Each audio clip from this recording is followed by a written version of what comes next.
Post-millennial, Trump supports appointing a special prosecutor for the Epstein files, veteran journalist says. Good. Just the News founder John Solomon revealed to Bannon that he'd spoken with Trump, who told him he was thinking about big issues. Let's play the tape. You did inform him that they're thinking about appointing a special counsel on this to take over this entire investigation. Yeah, and he sounded like it's a good approach. Let's just do it. Let's get the trust of the American people. Let's get accountability, and then let's focus on the things that matter. So he's on board with the situation of getting a special prosecutor and having the Epstein situation put into that, so that can be formally looked at. Anything legitimate that should be looked at. And really in a criminal context. He volunteered it, by the way, Steve. I ask about the special, but he immediately volunteers, and then I follow up on it. But he immediately brings up Epstein. Like, just throw that in. Let's get it all answered. I got nothing to hide. I want truth, and I want prosecutions, and I just want the justice system to take care of what needs to be taken care of. It was really a remarkable moment. The challenge, I think, for Trump right now is that he's dug himself in too deep. In order to get out of it, he's going to need a patsy. Someone's got to get thrown under the bus, and the expectation is going to be Pam Bondi. Mm-hmm. I think he's been very clear that he's supporting it. I think, no, but this is a way out. If they do something like this, it's like, let's get it all out there. Yeah, but saying, I don't want your support. Yeah, that was bad. If he were to come out in next week and say, I've been made aware that Pam Bondi had withheld information, leading me to make incorrect conclusions, and for this, we will immediately be taking action and terminating her, blah, blah, blah. Maybe. I don't get any sense that I don't think he'll do it. But I don't know how he recovers from saying, I don't want your support. Yeah. There's going to be a lot of people who will say, then you can never have it later. I don't know about that. I think that people are just... Look, there's a very kind of personal relationship with Trump, and people, he's so transparent usually. I think people can see he's just really annoyed about all this, and that's the flavor of what he put out there. I think that look, I agree that something needs to happen to get the transparency, and I think that is the way out of this. And if he does that, as we were saying earlier, I think people will just move on. And this isn't the only time recently, like we were talking about the other day, when he swore during Israel and Iran and during the bombing, and then he was getting really upset. He was losing his cool with people. Now, normally he's able to deflect with his own brand of humor and bombastic personality. But when you're swearing on live television, that doesn't inspire confidence for somebody who's supposed to be the supposed leader of the free world, right? So I feel like he's just taken some L's in the last, beyond this, with people questioning why we were getting involved with that, and it just hasn't been a smooth sailing. Like you were saying, maybe he feels like he's not getting the credit he deserves, and the average everyday person just like, I didn't put you in office to get credit. We put you in office to do things for us. That's your job. You work for us. Yes, and I suppose his response to that would be, I am doing things, so let's focus on that, and let's keep doing more things instead of this, which is in the past, and blah, blah, blah. I think that's his response to I think that's just the issue with being a little bit less polished, as is his personality, and having an ego, and when you can't control it, it ends up hurting you. I mean, I assume so. But as for for a special prosecutor, that would actually take the heat off for a while, because then he can just refer to the special prosecutor, and people could say, you can say, look, we're looking into it. There's more information. And obviously the people that are never going to be satisfied are still not going to be satisfied, of course, because until they see the results that they have already decided are out there, they will never be satisfied. But I think that a special prosecutor is probably the best thing he can do, at least at this point. I don't know that it'll help Republicans in the midterms. Yeah, I say, like, are they going to be, is the idea that they appoint a special prosecutor, but then once the midterm comes along, they're like, look, you did this long ago. But I mean, I'm still of the opinion the important thing at the midterms is the economy. Oh, I was just about to say exactly that. Yeah. It's going to be real things that affect your real life. And that is what people will vote on. I think he understands that as well. But you can't get to talking about that if you've got this barrier in the way. You don't need to talk about that, though. You don't need experience, because that's what people do. That's just what people do. Look, if people go to...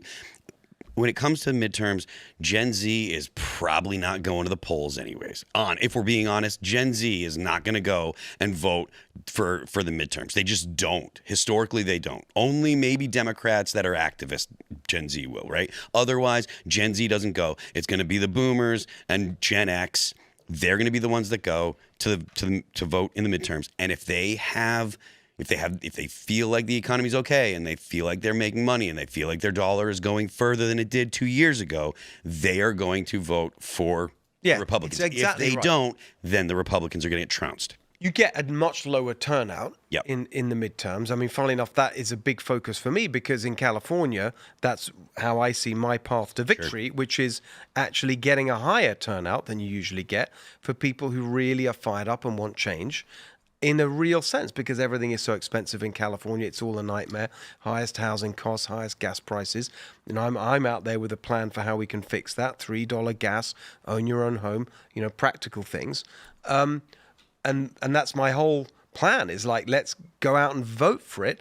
And of course, if you vote for me as governor, you're also voting in the House races in California, which, by the way, will make the difference because that's where most of the really close contests are. You gonna get that light rail finished in California? Oh,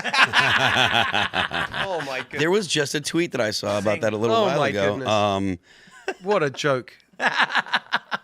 What is it? Trump has just said, he just truthed a few minutes ago, to the law-abiding, tax-paying, hardworking citizens of the United States of America, I'm thrilled to announce that I have officially freed you from funding California's disastrously overpriced high-speed train to nowhere. It's fantastic. I'm actually seeing Sean Duffy tomorrow. I'm being DC. Oh, amazing. We talk about this and other things. But the federal money for the high-speed rail is actually the smallest part of it. So we still have to kill it in California. It's insane how much money is wasted in that state.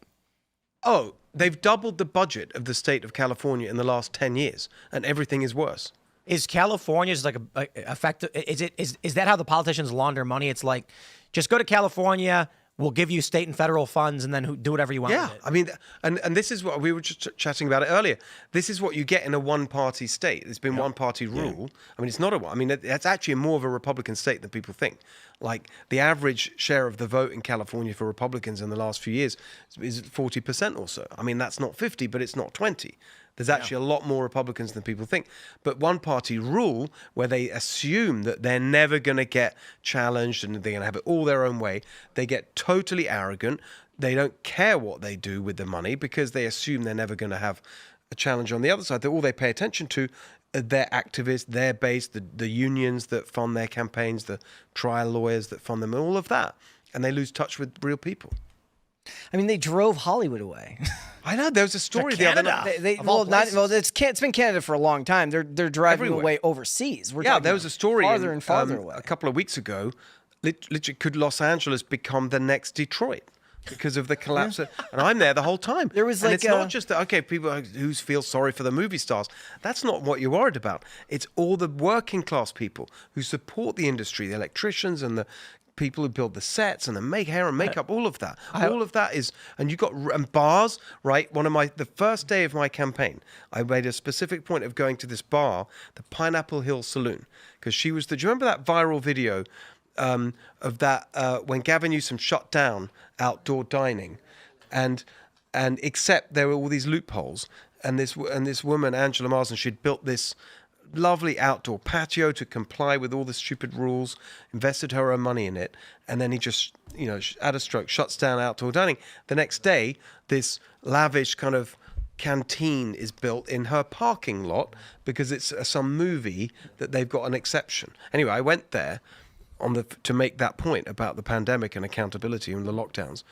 But one of the things that came out of that is like they're right there in Studio City, massive collapse in business because of the collapse of Hollywood. So there's so much impact from that. I remember Rob Lowe went on a podcast and talked about they film an American game show in Ireland because they fly Americans to Ireland to film it in Ireland. No, the other one is it's cheaper to do it there than on a lot in California. MasterChef, right? I love Gordon Ramsay. I love that show. I watch it with my sons.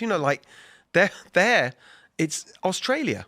Yeah. This season, right now, we're in the middle of it. It's all in Australia. That's why, most of the movies that are being made today, they start filming in the UK because the tax credits are so much higher over there. I just want to give a quick shout out. I saw Superman. I thought it was really great, and we got to give more credit to J.B. Johnson, lighting technician. I thought the lighting was fantastic. No one cares about all of these people in the credits of all of these movies, and the credits roll, and they wait for the after credit scene, and it's just all of these names that may as well be pictures of cats, as far as most people are concerned. So when we talk, you made the point, so I looked it up. Everybody's talking about, Robert Downey Jr. What is he getting, like $200 million for Doomsday or something? I think it's $100 million or something. $100 million. And then there's working class people who do hair and makeup and lighting, Exactly. and they get paid $20 an hour. Yep. And when those films break down and leave because the state is mismanaged, working class jobs evaporate. There's another really important point about this, which is that if you get into the details, like Gavin Newsom's talking about increasing the tax credits and whatever, but even the group that hands out the tax credits in California, because they're so kind of left and obsessed with, their kind of, political priorities, then even the support is not going to these big movies. They're giving it to kind of, small indie films. And I want all films to be successful, but it's these big movies that employ a lot of people for a long time. So they got job security and they're there and they're against all of that. And they're happy to see it disappear. It's unbelievable. Thanks for checking out this clip from Timcast IRL. Make sure to watch the show live Monday through Friday at 8 p.m. Subscribe to this channel, and we will see you all there.